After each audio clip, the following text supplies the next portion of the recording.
Hey everyone, Christy here from Homely Creatures. I just thought I'd jump on and give you a few quick tips on how to do some bows in readiness for Christmas. So in case you didn't know, Christmas is 7 weeks away, which is really scary. So Catherine and I each week are going to be offering a cool little Christmas tip that we've learnt that we would like to share. So today I'm going to take you through a few different bows. There's probably about 3 that I want to cover off. But the first one will be what I classify as the double bow. So I've got my box here, you can see. Got my ribbon. I like to use a thicker ribbon, a bit wider, not thicker, wider ribbon. I find that it works better. So what we do is we go present, good side. That's the good side with no tape. Turn it down. We take the ribbon, we make sure the ends are even, so we've got the same amount of ribbon on each side. Then we do a little twist. So you can see there I've got a little knot in the bottom, just there, to hold it nice and tight in place. And then we flip the present back over, or the gift. And then this is my secret little trick, which I'm sure is not secret. 1,000 other people would have done it. I thread the ribbon underneath the flat bit that's already there. And then what that enables you to do is actually to do a nice tight knot, which as most of you know, will make your bows a lot easier to do.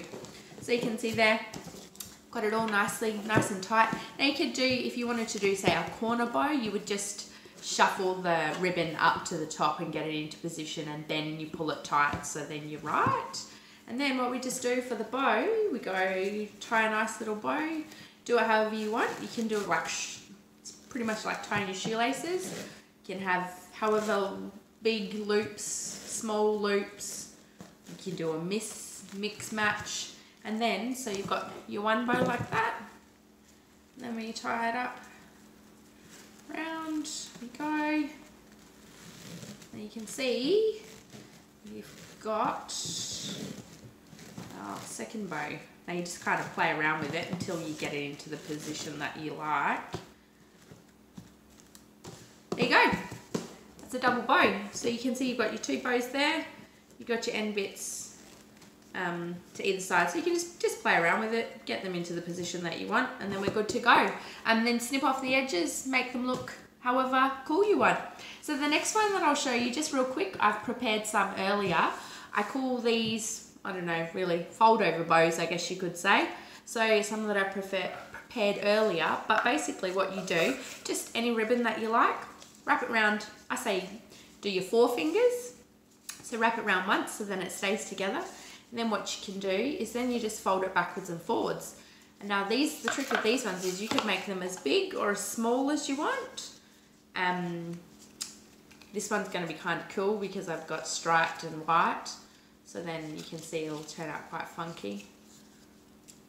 So there we go. There's a bow. And what you can do, if you can see that, what you can do then is just get a stapler and you can staple in the middle. And voila, just like that. So then you'd staple that. And then what you could also do is, say you didn't have this double bow on here, just pretend like that's not there. You could actually do the crossover and then you could attach that bow there if you wanted.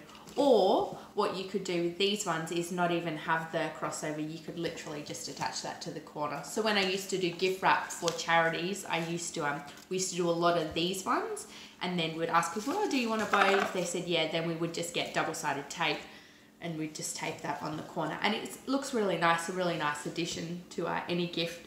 So that's the loop fold over bow. This one I've done a fold over bow, but I stapled it in a different spot. So can you see there? I stapled it in the middle of the 2 loops, but then what I did was I got some extra ribbon from around the back, and then I've pulled that through to the top.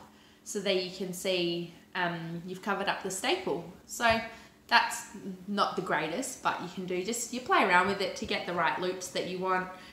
Any color, shape, I find the wider ones work better. Then the last bow I'm not going to do for you, but is the good old curly whirlies. So you tie it exactly the same as this one, and then what you do is essentially just cut off long pieces of ribbon, tie them up, and voila, curl them with your scissors and you're done. So there's a few quick bows from Homely Creatures. Hope you have a great weekend and a great Christmas.